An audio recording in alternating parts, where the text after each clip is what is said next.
Bakit mo sasayangin yung babaeng nandyan nung walang-wala ka pa? Kasi ano, nilandi ka?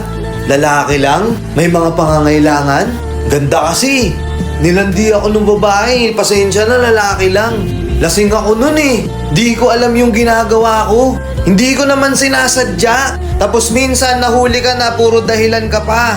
Madaling-madali kang burahin yung messages ng taong nagiging reason kung bakit nasasaktan yung partner mo ngayon. Dinalit ko kasi alam ko magagalit ka. Huwag mo nang intindihin yun, wala yun. Napakaraming reasons. Takot kang mahuli na nagloloko ka, edi sana hindi mo ginawa. Ang daming nagsasabi dito yung mga babae daw. Yung mga babae daw ngayon kadalasan mukha ng pera. Materialistic na. Wala nang matinong babae sa panahon ngayon, pare-parehas na daw sila. Totoo ba? Parang hindi naman. Baka ginagawa na lang nating reason yon para magmukhang tayo yung biktima. Magtataka ka eh. Bakit naiisip mong ipagpalit yung taong nandyan nung walang-wala ka pa sa panandaliang kaligayahan? Sa konting comfort ng ibang tao. Nandyan siya, binuo ka niya, hindi niya na inintindi yung sinasabi ng iba sa kanya na kesyo wala siyang mapapala sa'yo kasi ngayon walang-wala ka pa. Hindi, sinamahan ka niya. Tinulungan ka niyang tumayo. Nandyan siya nung wala ka nang kakampi sa mundong to. Tapos nung okay ka na, ano pa ba gusto mong patunayan mo? Na dahil okay ka na, dahil ngayon meron ka na ano, pwede mo nang gawin lahat ng gusto mong gawin? To the point na masasaktan mo na yung taong nandyan sa'yo nung walang-wala ka pa? Tatanungin kita ulit, anong makukuha mo kung mag-cheat ka? O sige, sabihin na natin, napaka-toxic niya na kasi, ayoko na sa kanya. E di iwan mo.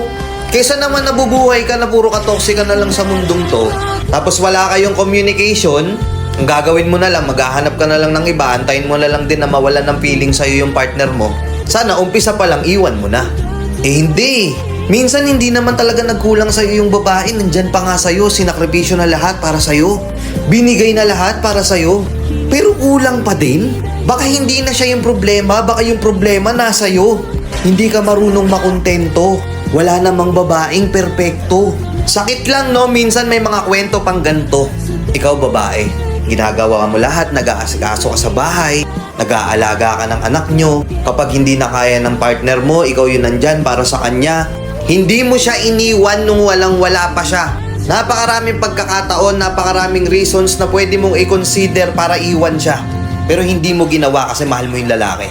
Naniniwala ka sa kanya, sinusuportahan mo siya, lahat binibigay mo. Tapos nung okay na siya, baliwala ka na, itsapwera ka na. Sakit pa maghahanap ng iba. Yung iba pa nga, di ba? Porket hindi ka na mahal ng lalaki, akala niya hindi na rin siya obligadong sustentuhan yung anak nyo. Hindi niya na rin responsibilidad yung batang yun. Balik buhay binata. Okay na eh, nakatayo na siya eh. Kaya itsapwera ka na. Anong punto ko dito sa video na to? Nasa tamang babae ka na, aalis ka pa. Kung tatanungin mo ko, paano ba malalaman kung talagang mahal ka ng isang babae? Oo, yun na yung isang reason. Nandyan siya nung walang-wala ka pa. Wala siyang pakialam kahit mahirap ka pa, kahit hindi mo pa kaya, tutulungan ka niyang tumayo. Susuportahan ka niya. Kaya huwag mong sayangin. Hindi porket nakatayo ka na, baliwala na siya. Nakuha mo? Sino dito yung nakaranas na at naka-experience na ng ganito? Comment nyo nga dito sa comment section.